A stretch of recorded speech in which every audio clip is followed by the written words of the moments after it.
তো দেখো বন্ধুরা, আমার সোনামা রসুন ছাড়াচ্ছে, আমি এদিকে পেঁয়াজ ছাড়াচ্ছি। মাংস রান্না করব, তো মশলাগুলো রেডি করছি।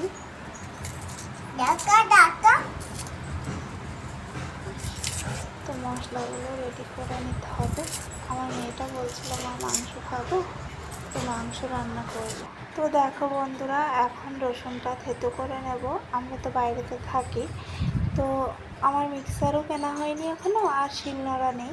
তো মশলা থেতো আদা রসুন গ্লাসে করে করে থেতো করে নিচ্ছি ব্লুনিয়ার গ্লাস দিয়ে। এবার তোমার আদাটাও থেতো করে নেব। রসুনটা থেতো করা হয়ে গেলে আদাটাও থেতো করে নেব। দেখো বন্ধুরা, আদাটাও থেতো করা হয়ে গেল।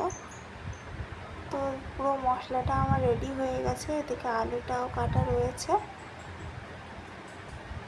এবার মাংস, টমেটো সব কিছু কেটে কুটে গুছিয়ে রাখা রয়েছে মশলাপাতি। এবার রান্নাটা বসাবো।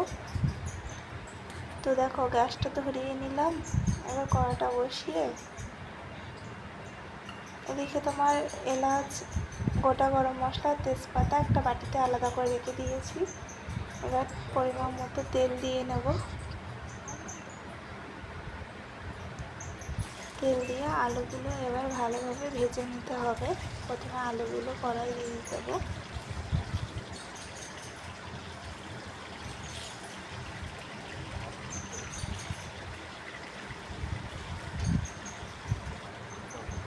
আলুগুলো দিয়ে এবার ঢেকে দেবো।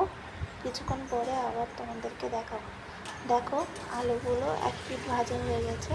এবার আলুগুলোকে উল্টে দেব।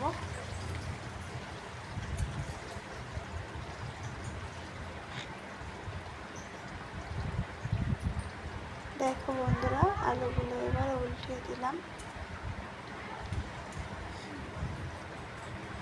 আলুগুলো পুরো সম্পূর্ণ ভাজা হয়ে গেলে আলুগুলো একটা থালায় তুলে নিয়ে ওই তেলে গোটা গরম মশলা আর তেজপাতা ফোড়ন দিয়ে পেঁয়াজ কুচে দেওয়ার পরে একটু নাড়াচাড়া করে ঝালটা একটু কষিয়ে রসুন বাটাটা দিয়ে দিলাম। রসুনটা কষিয়ে এবার টমেটোটা দিয়ে টমেটোটা হালকা কষিয়ে নিলাম। নেওয়ার পরে এবার পরিমাণ মতো লবণ, হলুদ, ধনের গুঁড়ো দিয়ে দিলাম। এবার ভালো করে কষিয়ে যখন তেল ছেড়ে দিয়েছে তখন একটু আদা বাটাটা দিয়ে একটু কষিয়ে নিয়ে তারপরে মাংসটা দিয়ে দিলাম।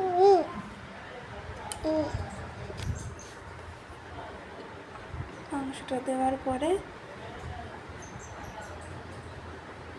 একটু কষিয়ে নিয়ে ভালোভাবে কষিয়ে নিয়ে আলুগুলো দিয়ে ঢেকে দিলাম। আবার কিছুক্ষণ বাদে তোমাদেরকে দেখাবো। দেখো, ঢেকে দেওয়ার এবার খুলে দেখো, হালকা কষিয়ে যখন ঢাকা না খুললাম, দেখো কতটা জল বেরিয়েছে মাংসের থেকে। এই জল মরলে তারপরে লঙ্কার গুঁড়োটা দিয়ে দিলাম। আমি লঙ্কার গুঁড়ো এই কারণেই দিইনি, আমার ছোট বাচ্চা আছে, তো কষা মাংস ওর জন্য কষা মাংস তুলে নিয়ে পরে লঙ্কার গুঁড়ো দিলাম। যাদের বাড়ি বাচ্চা আছে দুবার না রান্না করে এভাবে রান্না করে বাচ্চাদেরকে খাওয়ালেও ভালো, ওরা ঝাল খাওয়াটাও শিখে যাবে। আবার কষ্ট করে সময় নষ্ট করে আলাদাভাবে রান্নাটাও করতে হবে না।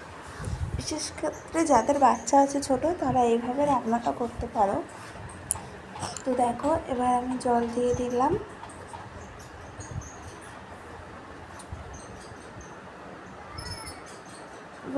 তরকারিটা যখন ফুটে উঠবে তখন ধনেপাতা দিয়ে দেব।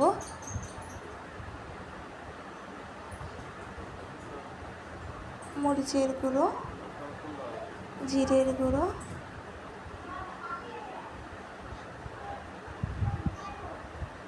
এবার গোটা গরম মশলার গুঁড়ো দিয়ে দেওয়ার পরে ভালো করে ফুটিয়ে নিলে তরকারিটা আমার রেডি হয়ে গেছে। কেমন হয়েছে সোনা খেতে? কেমন হয়েছে? দারুণ। ভালো ঝাল হয়নি তো? বলো। ভালো হচ্ছে? হুম, তা ভালো একটু খেয়ে দেখো। হুম, মাংস।